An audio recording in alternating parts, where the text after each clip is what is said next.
우리 서로 좀 인사를 할까요? 반갑습니다. 한 주간 잘 보내셨습니까? 서로 인사하겠습니다.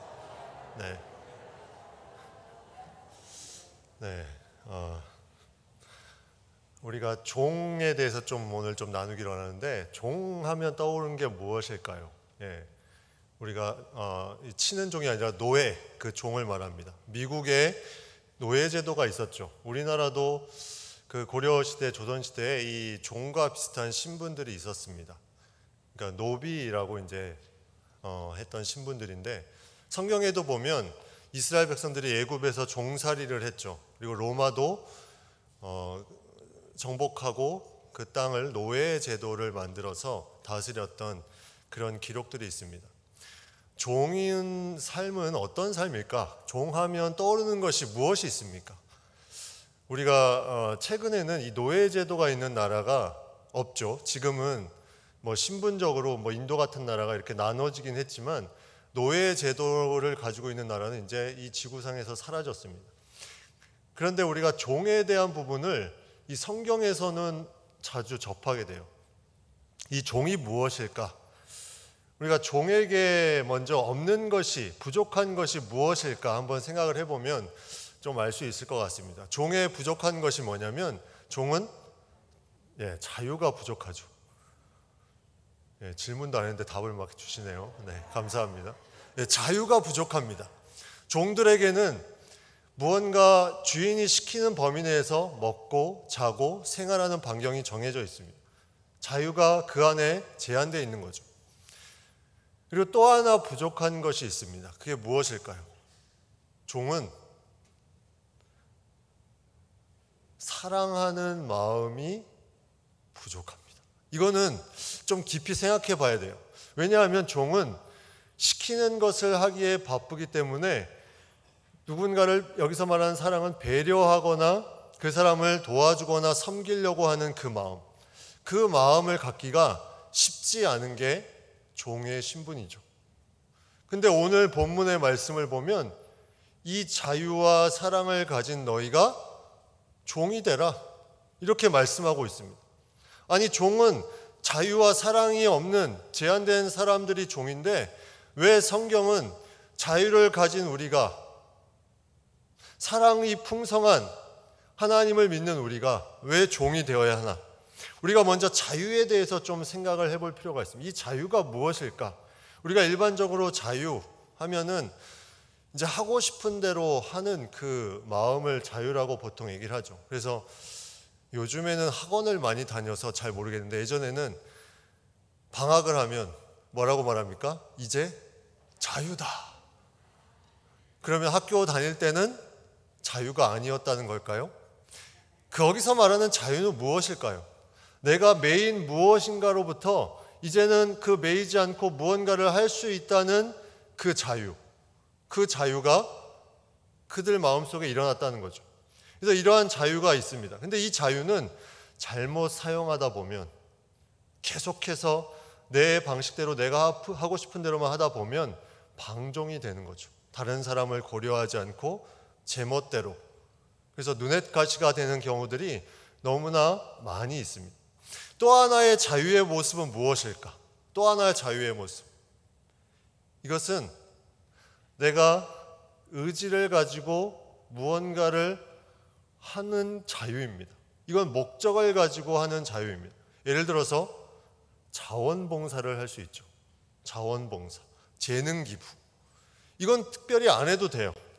근데 이거를 의무라고 책임이라고 할 수도 있지만, 안 해도 되는 거를 하는 자유가 있습니다. 왜냐하면 거기에 의미를 찾기 위함이죠. 뭔가 그걸 하면서 내가 의미를 찾는 것입니다.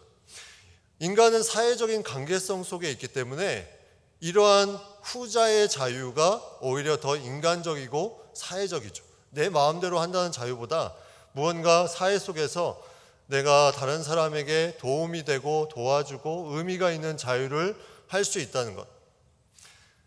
성경에도 보면 하나님께서 인간을 그렇게 홀로 두는 것을 원치 않았어요.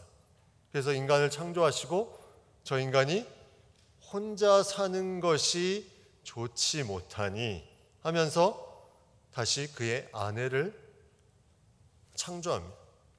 그 놀라운 역사 가운데는 하나님의 뜻은 너희가 함께 더불어 사는 존재다. 너희는 홀로 사는 존재가 아니라 무언가 그 안에서 더불어 사는 존재라는 거죠. 같이 사는 세상에 우리는 의미를 발견해야 되는 존재라는 거죠. 그래서 내가 혼자서 집에서 나는 다 뭘 할 수 있어. 내가 집에서 먹을 것도 먹고 요즘에 배달도 시켜주니까 그것도 먹고 쇼핑도 하고 집에 있어서 난 다 할 수 있어. 이거는 진정한 창조의 자유라고 할 수 없다는 거예요. 창조의 자유는 서로 간에 도와서 혼자 있는 것이 좋지 못하니 무언가 이 관계성 속에 이루어지는 자유, 그것이 참된 자유라는 겁니다. 그럼 우리가 사랑에 대해서 한번 생각을 해보면 사랑은 무엇일까? 여기 본문에 나오는 이 사랑은 아가페의 사랑을 말합니다. 무언가 다른 사람에게 도와주고 희생해주고 그런 사랑. 근데 이 사랑을 종과 연결시켜서 한번 생각을 해보면 좀 종으로서 사랑과 관련된 부분들이 몇 가지 보이는 부분들이 있습니다. 종은 어떻게 해야 되냐면 종은 그 섬기는 대상에 눈높이를 맞춰서 해야 돼요. 종이 마음대로 무언가를 막 할 수 없습니다.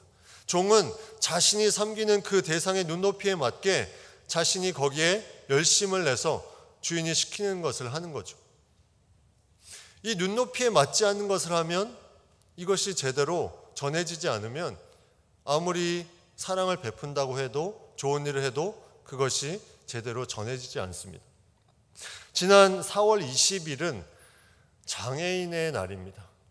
장로님 기도도 해주셨지만 이 장애인의 날은 1991년부터 법정 기념일로 지정이 돼서 지금까지 지켜오고 있습니다.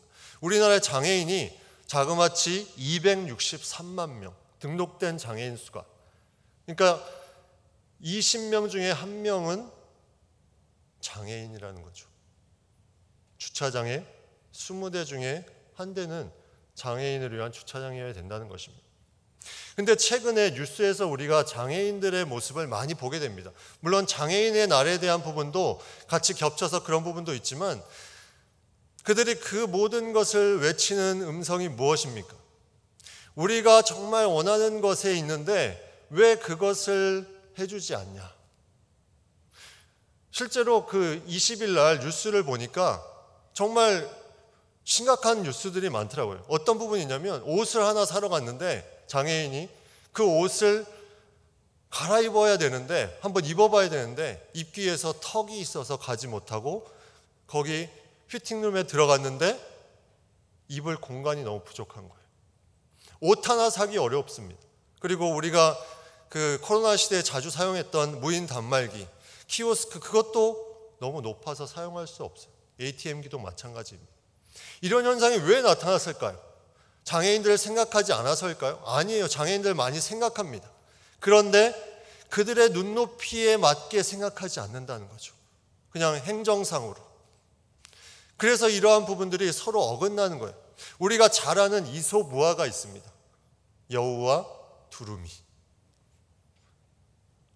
두루미가 여우를 초대했죠. 그래서 스프를 아주 넓은 접시에 쫙 깔아줍니다. 아니죠? 여우가 두루미를 초대한 거죠. 여우가 두루미를 초대해서 넓은 접시에 깔아줍니다. 근데 두루미는 부리가 길기 때문에 길어야, 이 접시가 길어야 깊어야 먹을 수 있는데 넓으니까 먹을 수가 없어요. 그 다음에는 어떻게 합니까? 이 두루미가 여우를 초대합니다. 그래서 반대로 깊고 긴 접시에 스프를 주니까 여우가 먹을 수가 없죠. 이게 무슨 말이냐면 서로에게 맞는 사랑을 베푸는 것이 아니라 자기의 생각대로 그냥 사랑을 베풀어 버린다는 겁니다. 아무런 도움이 되지 않는다는 거죠. 또 하나 종에서 우리가 찾아볼 수 있는 사랑에 관련된 모습을 보면 종은 힘들어도 약간 이해가 안 돼도 참습니다. 왜냐하면 참지 않으면 자신의 어떤 부분들이, 어떤 삶의 패턴들이 다 망가지기 때문에 약간 이해가 안 돼도 힘들어도 참는다는 거죠. 우리가 사랑을 베풀 때 그 베푸는 가운데 내가 저 사람이 이런 것까지 요구해야 되나?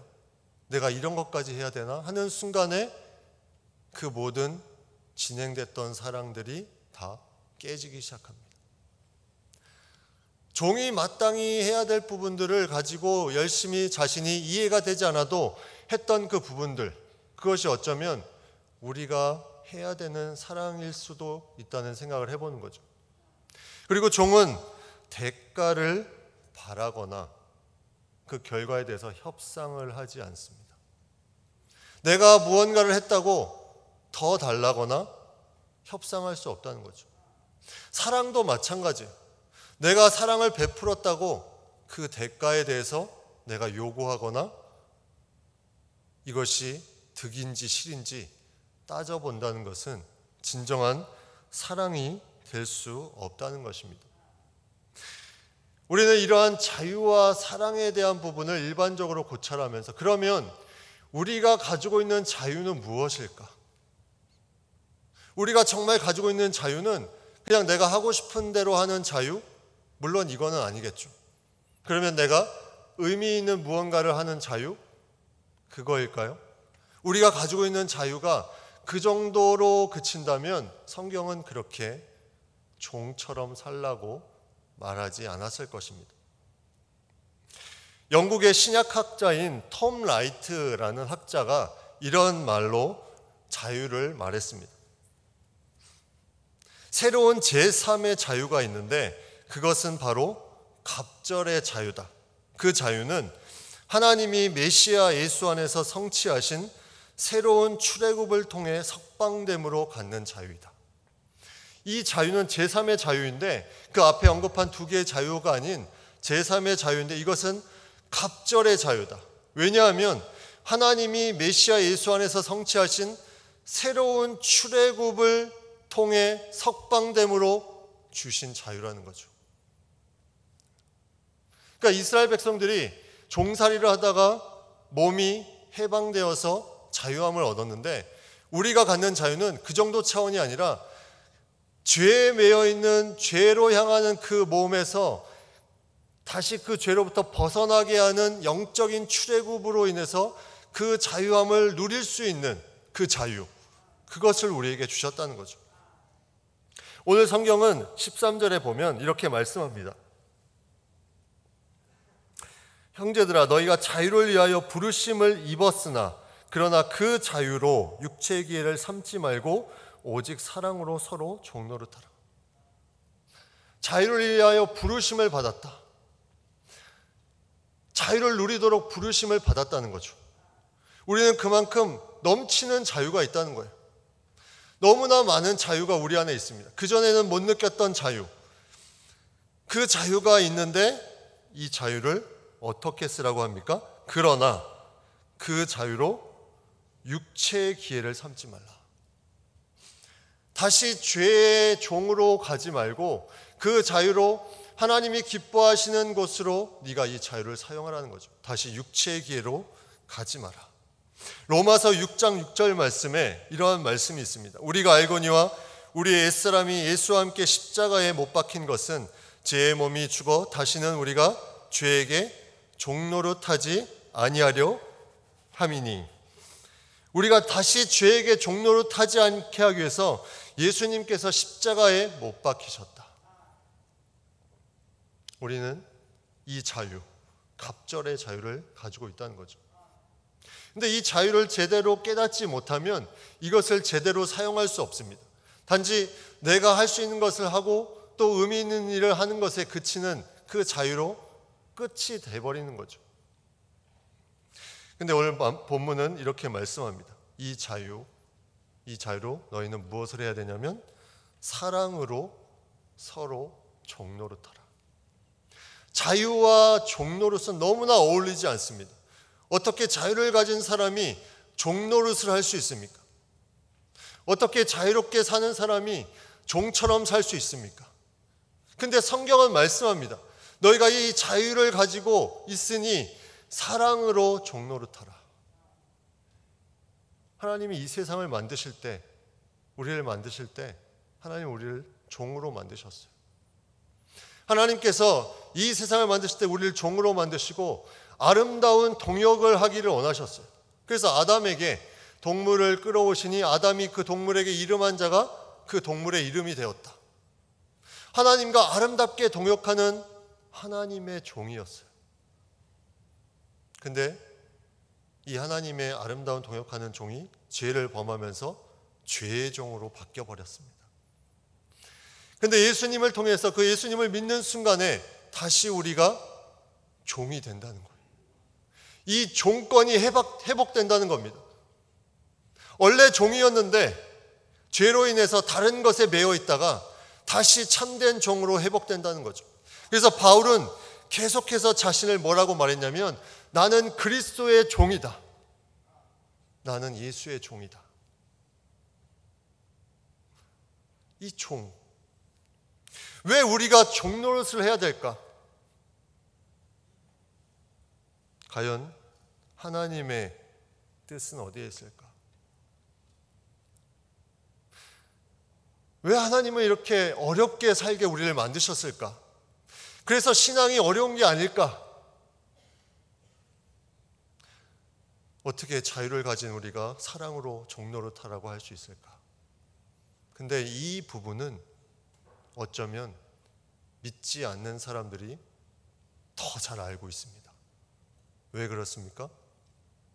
믿지 않는 세상에 많은 사람들이 뭐라고 말합니까? 믿는 사람들이 왜 저래? 교회는 열심히 다니면서 왜 저 모양이야? 그들의 마음속에 뭐가 있는 거예요? 교회 다니는 사람은 종노릇을 해야 된다는 것을 그 사람들이 알려주고 있는 거예요. 근데 우리는 제대로 종노릇을 하지 못합니다. 그래서 손가락질을 받고 많은 것들로 SNS상에 이상한 말들을 듣게 됩니다. 물론 여기에는 다 맞는 것이 아니겠죠. 그러나 우리가 그것을 보면서 내가 왜 종노릇을 해야 되는지 제대로 알지 못하면 그 말에 상처가 될 수 있다는 거예요. 왜 종노릇을 해야 됩니까? 첫 번째 이유는 주님께서 본을 보이셨기 때문입니다. 주님께서 명확하게 본을 보이셨습니다. 요한복음 13장 14절 15절에 내가 주와 또는 선생이 되어 너희 발을 씻었으니 너희도 서로 발을 씻어주는 것이 옳으니라. 내가 너희에게 행한 것이 너희도 행하게 하려 하여 본을 보였노라. 너희에게 행한 것 같이 너희도 행하게 하려고 본을 보였다. 이 시대에 발을 씻어준다는 것은 한 집에 들어왔을 때 종들이 하는 그런 행동이었어요. 근데 예수님께서 제자들의 발을 씻겨주셨습니다. 예수님께서 이렇게 종노릇을 하셨다는 것을 많은 사람들에게 보여주시면서 우리에게 들려주시는 말씀은 너희도 이와 같이 하라. 너희도 이와 같이 할 때 내가 원하는 이 세상, 내가 만든 이 세상이 아름다운 세상으로 움직여질 것이다. 너희도 이와 같이 하라. 두 번째 이유는 바로 우리는 세상과 다른 가치를 가진 정체성의 이동을 이룬 존재이기 때문입니다. 야고보와 요한의 어머니가 뭐라고 말합니까? 주의 나라에 하나는 주의 우편에 하나는 주의 좌편에 앉게 해달라고 야고보와 요한의 어머니가 그렇게 간구합니다. 그때 예수님께서 하신 말씀이 있어요. 마태복음 20장 26절 27절에 너희 중에는 그렇지 않아야 하나니 너희 중에는 그렇지 않아야 하나니 너희 중에 누구든지 크고자 하는 자는 너희를 섬기는 자가 되고 너희 중에 누구든지 으뜸이 되고자 하는 자는 너희의 종이 되어야 하리라. 여러분, 으뜸이 되고자 하는 자는 종이 되어야 하리라. 여기서 으뜸은 세상의 자리가 아닙니다. 하나님이 인정하시는 그 으뜸을 가려면 너희가 종노릇을 해야 된다는 거예요. 자꾸 위의 자리를 택하려고 하지 말고 종노릇을 하면 하나님께 그것을 가장 으뜸으로 여겨주신다는 거죠. 이것은 놀라운 복음입니다. 그러나 쉽지 않습니다. 세 번째 우리가 종노릇을 해야 하는 이유를 우리는 마태복음 5장 16절에서 볼 수 있습니다. 이같이 너희 빛이 사람 앞에 비치게 하여 그들로 너희 착한 행실을 보고 하늘에 계신 너희 아버지께 영광을 돌리게 하라. 하나님께 영광을 돌리게 하라. 무엇을 보고? 너희의 착한 행실. 이것이 바로 종노릇입니다. 우리는 지혜를 구해야 돼요. 내가 장애인이든 비장애인이든 상관없어요. 모두 다 종노릇을 할 수 있는 자유함을 가지고 있습니다. 근데 이것을 제대로 종노릇을 하지 못해요. 하나님께 지혜를 구해야 됩니다. 우리 주변의 이웃들에게, 내가 만나고 있는 사람들에게 과연 저 사람에게 내가 할 수 있는 종노릇이 무엇일까? 이것은 무언가 목적을 두고 하는 것이 아닙니다. 내가 저 사람에게 이렇게 하면 저 사람 마음이 열려서 나중에 교회 가자 오면 따라오겠지? 이런 목적을 가지고 하는 게 아니에요. 종노릇은 그냥 하라고 시킨 거예요. 너희가 사랑으로 종노릇하라. 그 사람이 어떻게 반응하든 상관없으니까 그것을 하라는 거예요. 그러면 이 사회가 하나님과 동역하는 사회로 우리를 세워주고 하나님께서 이 사회를 이끌어 가시는 놀라운 힘이 그 속에 나타나게 된다는 것입니다. 하나님께서 우리를 그렇게 아름다운 동역으로 우리를 부르셨습니다.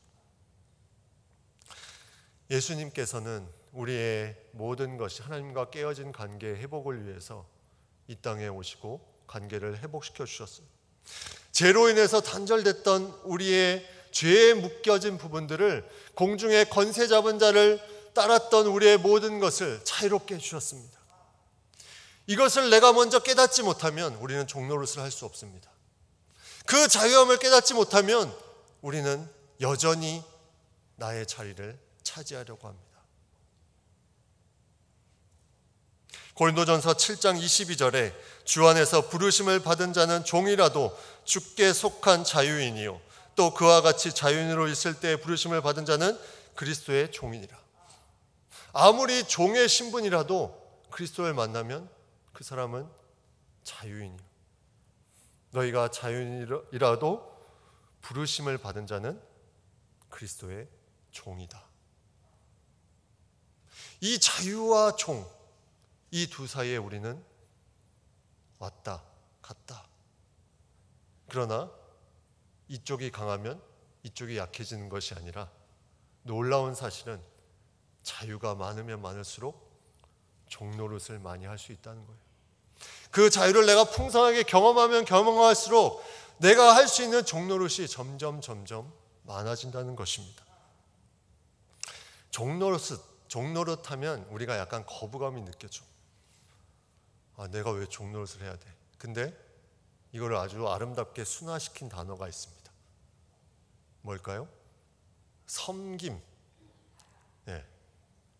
우리가 종노릇하자 그러면 좀 거부감을 느껴도 섬기자 그러면은 약간 마음속에 해야지 하는 마음이 들죠. 왜 그럴까요? 예수님께서 섬김의 본이 되었기 때문이죠. 마태복음 20장 28절에 인자가 온 것은 섬김을 받으려 함이 아니라 도리어 섬기려 하고 자기 목숨을 많은 사람의 대속물로 주려 함이니라. 섬김을 받으려 오신 것이 아니라 섬기기 위해서 이 땅에 오셨다. 섬기기 위해서 오셨기 때문에 우리는 섬김에 대해서 마음이 열려 있습니다. 이 섬김을 헬라어로 디아코니아라고 하는데 교회에 집사 직분이 있죠.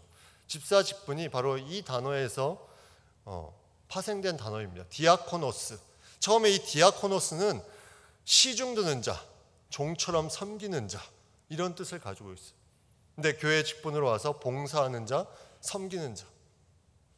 원래 이 디아코노스 집사라는 직분이 그런 직분이라는 거예요. 우리가 그 직분을 받는 순간에 우리는 헬라어 언어대로 하면 종이 된다는 거예요. 종. 예수님께서 종으로서의 삶을 보여주신 것은 바로 우리가 아는 십자가의 삶입니다. 예수님이 그 많은 하늘의 놀라운 보좌를 버리시고 이 땅에 오셔서 종으로서 그렇게 묵묵하게 걸어가셨다는 것. 힘들지 않으셨을까요? 힘드셨습니다. 불편하지 않으셨을까요? 불편했습니다. 그럼에도 예수님이 그 길을 걸어가신 이유가 있습니다. 왜냐하면 아직도 죄에 매여 있는 우리들을 자유하게 하기 위해서죠. 그 자유함으로 내가 십자가에 달린 그 놀라운 사랑을 가지고 너희도 이 세상에 너희 자신이 할 수 있는 부분을 한번 감당해 주지 않겠니? 사랑으로 종노릇하는 것, 자유함을 가진 사람. 이 자유는 우리가 쉽게 생각하면 탱탱공과 같습니다. 내가 튀기면 이 탱탱공은 어디로 튈지 모르죠. 그런데 이 공을 부드럽게 굴리면 그 방향으로 잘 굴러갑니다. 근데 이 공을 던져버리면 여기 튀었다가 저기 튀었다가. 우리의 자유가 그런 거예요. 우리가 제대로 그 자유함을 굴리지 않으면 우리의 자유로 어디로 튈지를 모릅니다. 인간이 연약하기 때문에 그런 거예요. 그 죄성이 계속 내 안에 싸우기 때문에 그런 겁니다. 하나님이 주신 두 가지 놀라운 계명이 있습니다. 첫 번째는 하나님을 사랑하는 거죠. 그리고 두 번째는 이웃을 사랑해라. 오늘 본문의 14절 말씀에 이렇게 말합니다. 온 율법은 내 이웃 사랑하기를 내 자신같이 하라 하신 한 말씀에 이루어졌나니. 근데 이 말씀은 인용한 말씀이 어디냐면 레위기 말씀을 인용했습니다. 레위기 19장 18절. 그 예전에 세웠던 그 법, 그 율법에 동일하게 나와 있는 것이 내 이웃을 내 자신같이 사랑하라. 이게 레위기 19장 18절에 있어요. 그것을 인용하고 예수님도 말씀하십니다. 첫째는 하나님 사랑이요, 둘째는 내 이웃을 내 자신과 같이 사랑하는 것이다. 이것은 변하지 않는다는 거예요. 이웃을 사랑하는 그 삶, 구약시대나 신약시대나 율법의 많은 법조항들은 다 바뀌었을지라도 이것은 바뀌지 않는다는 거예요. 이웃을 사랑하는 것, 내 몸같이 종로로 타라는 겁니다. 제대로 종로로 타라는 거죠. 하는 척하지 말고, 이 종노릇은 이례적인 행사가 아닙니다. 계속 지속적으로 그 안에 하나님의 놀라운 역사가 일어난다는 것을 믿음으로 나아가야 돼요. 갈라디아 교회의 문제가 뭐였을까요? 왜 갈라디아 교회의 바울이 이렇게 너희가 종노릇 해야 된다고 말했을까? 이 갈라디아서는 마지막 장 6장에 보면 바울이 친필로 썼다 이렇게 기록되어 있습니다. 그리고 6장 17절에 보면 내 몸에 예수의 흔적을 가졌으니 더 이상 나를 괴롭게 하지 말라. 무언가 갈라디아 교회가 바울을 어렵게 하는 부분이 있었습니다. 그게 무엇이었을까요? 갈라디아 5장, 우리 오늘 본문의 뒤에 보면 5장 25절, 26절에 보면 만일 우리가 성령으로 살면 또한 성령으로 행할지니 헛된 영광을 구하여 서로 노엽게 하거나 서로 투기하지 말지니라. 그들의 삶의 모습이 어떤 모습이었을까? 서로 노엽게 하거나 투기하지 말라, 질투하지 말라는 말을 왜 성령대로 행하면서 이 말을 바울은 전했을까요? 갈라디아 교회에 많은 것들을 열심을 내면서 하려고 했습니다. 그런데 그들이 혼자서는 열심을 냈지만 서로에게는 종노릇하지 않았다는 거예요. 서로 투기하고 서로 질투하고 서로 노엽게 했습니다. 오늘 본문의 15절 보십시오. 만일 서로 물고 먹으면 피차 멸망할까 조심하라. 바울은 강한 어조로 서신서를 많이 썼습니다. 이단이 있는 교회, 그리고 자신의 사도권을 뭐라고 하는 그 교회. 그런데 갈라디아서에 이보다 더 강하게 쓴 서신서는 없다는 거예요. 서로 물고 먹으면 피차 멸망할까 조심하라. 너희가 그렇게 성령을 구하며, 이 갈라디아서에 성령의 열매가 나오잖아요. 그렇게 살고 있느냐? 그런데 너희 모습을 봐라. 서로 종노릇하고 있느냐? 만약 너희가 그것이 안다면 피차 물고 먹으면 멸망할까 조심하라. 하나님이 이 세상을 만드신 것은 아름답게 동역하라고 만드셨는데 너희가 하나님의 일을 한다는 생각에 이렇게 서로 물고 먹으면 어떻게 되겠냐. 갈라디아 교회의 문제가 거기에 있었다는 거예요. 바울은 그것을 강하게 말합니다. 그런데 오늘 중요한 말씀 단어 두 가지가 나오는데 13절에 오직이라는 말입니다. 다른 방법이 없어요. 이것을 해결할 수 있는 다른 방법이 없습니다. 오직 너희가 사랑으로 종노릇해야 된다. 그리고 또 하나의 단어가 있는데 15절에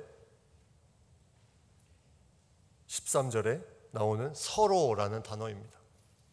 이 종노릇은 일방적이지 않습니다. 한 사람이 일방적으로 다른 사람을 향해서 하는 것이 아니라 서로 하라는 거죠. 서로. 교인들에게 말하는 메시지, 서로. 그리고 우리가 그 서로한 힘을 통해서 세상에 나가서 누군가에게 그것을 베풀 때 그 대상도 그 빛이 비춰짐을 통해서 하나님께 영광을 돌리며 또 서로 사랑으로 종노릇할 수 있는 놀라운 하나님의 역사가 그 안에 이루어지게 된다는 것입니다. 우리는 제로섬이라는 말을 많이 듣습니다. 누군가 이익을 보면 누군가 손해를 봐야 된다는 것. 그래서 합이 제로가 된다는 것입니다. 그런데 신앙은 그렇지 않습니다. 신앙에 자유한 사람이 종노릇을 하기 시작하면 자유한 사람의 기쁨은 올라가고 종노릇을 받는 그 사람도 일어서게 됩니다. 이것이 성경이 말하는 놀라운 비밀이요, 우리에게 주신 이 세상을 아름답게 하는 놀라운 특권입니다. 그 마음을 가지고 우리 모두 하나님의 귀한 동역으로 나아갈 수 있는 복된 성도들 되기를 간절히 축복합니다. 기도하겠습니다. 하나님, 우리를 죄의 종이었다가 자유케 하는 놀라운 은혜로 말미암아 이 자유를 가지고 사랑으로 종노릇하는 귀한 말씀을 우리에게 부탁하셨습니다. 하나님, 그냥 이 주어진 말씀이 내 삶에 지나가는 말씀이 되지 않게 하시고 내 삶을 돌아보며 우리 주변에 종노릇해야 될 사람들을 하나님께 간구하며 지혜를 구하며 온전한 종노릇의 길로 그것에 참 기쁨을 누리며 살아갈 수 있는 저희의 삶이 되게 하여 주시옵소서. 그것을 통해서 하나님은 이 세상을 아름답게 꾸미시고 우리와 동역하면서 우리에게 넘치는 기쁨과 영광 가운데 인도하실 줄 믿습니다. 하나님, 그 믿음으로 저희가 나아가게 하여 주시옵소서. 예수님의 이름으로 기도드립니다. 아멘.